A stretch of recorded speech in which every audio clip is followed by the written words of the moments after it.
ایک بزرگ فرماتے تھے اگر کسی کو تم برائی میں بھی دیکھو تو یہ سوچو ہو سکتا ہے اس کی زندگی کی آخری برائی ہو پھر وہ توبہ کر لے، اور میری زندگی کی ہو سکتا ہے یہ آخری نیکی ہو، مجھ سے کوئی گناہ سرزد ہو جائے۔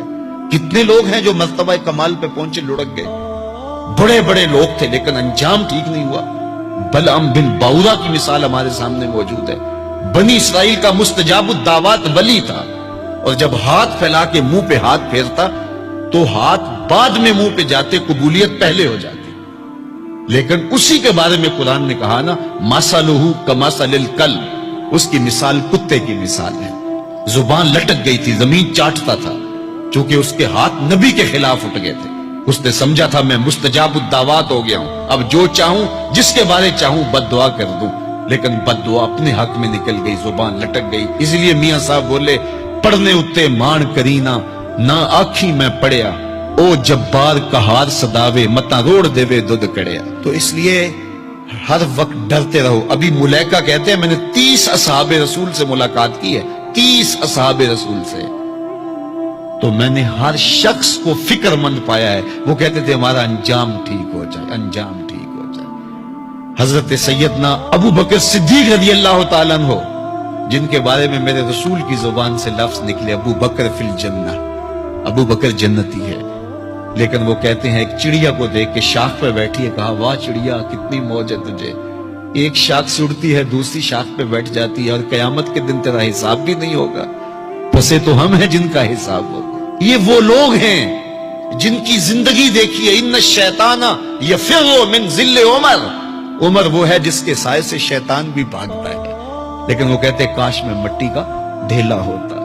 اللہ اکبر۔ حضرت عمر کہتے ہیں کہ اگر برابر سرابر بھی چھٹ گئے تو غنیمت جانیں گے، اگر برابر بھی چھٹ گئے تو پھر بھی غنیمت جانیں گے۔ یہ وہ لوگ ہیں جن کی زندگیاں تقوی سے عبارت تھی، اور اللہ کی خشیت جن کے سینوں کا نور تھا اور باطن کا سرور تھا۔ ہمارے بہت سارے معاملے اور بہت ساری خرابیوں کی جڑ یہ ہے کہ ہم نے اس دنیا کو اوڑھنا بچھونا بنا لیا۔ ایسے اس دنیا میں ہم زندگی گزار رہے ہیں جس طرح ہم نے اس دنیا سے کبھی جانا ہی نہ ہو۔ اس لیے دنیا کی بے رغبتی، دنیا کی بے رغبتی کا مطلب یہ نہیں ہے کہ ترک دنیا کیا جائے۔ اس پر صوفیاء نے جو بات کہی وہ بہت خوبصورت کہی۔ وہ کہتے ہیں کہ دنیا کے اندر ایسے رہو جس طرح کشتی پانی میں رہتی ہے، کہ کشتی پانی میں رہتی بھی ہے لیکن پانی کو اپنے اندر آنے بھی نہیں دیتی۔ تم دنیا میں رہو، دنیا تمہارے اندر نہ رہے۔ اگر تم دنیا میں رہو گے تو خیر ہے، اگر دنیا تمہارے اندر رہی تو پھر کچھ نہیں بچ پائے گا۔ کشتی پانی میں رہے تو خود بھی تیرتی ہے، اوروں کو بھی تراتی ہے، لیکن اگر پانی کشتی میں آ گیا تو کشتی کو لے ڈوبے گا۔ اس کی رحمت کے دروازے کھلے ہیں، آج ہم اس کی چوکھٹ پہ آ جائیں، کل تو آنا ہی آنا ہے۔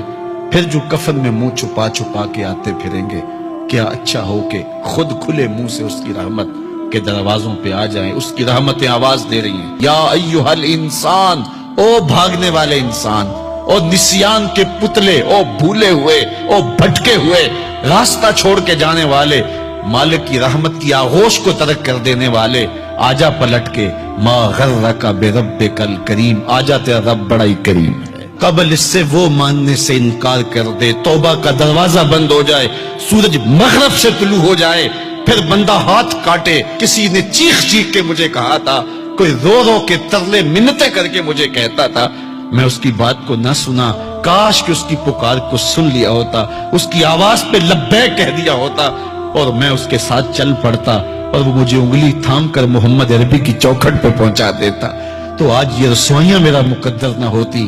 صاحبو آؤ، کتاب رحمت آواز دے رہی ہے، کتاب رحمت تمہاری انگلی تھام رہی ہے اور تمہیں حضور کی چوکھٹ تک پہنچا رہی ہے، اور آمنہ کا لال تجھے اپنے دامن میں لے کے رب سے مغفرت اور بخشش کا پروانہ لے کے دے رہا ہے۔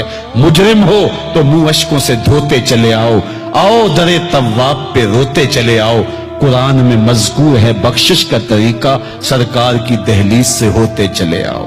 اور تھوڑی سی زندگی باقی ہے، بہت زندگی کاٹ چکی، آوارگی میں کاٹ دی، اور گناہوں میں کاٹ دی، منمانیوں میں کاٹ دی، خواہشات نفس میں کاٹ دی۔ آئیے ابھی سے اپنے اندر کو تبدیل کر لیجئے، اپنے احوال کی تبدیلی کا عزم مصمم کر لیجئے۔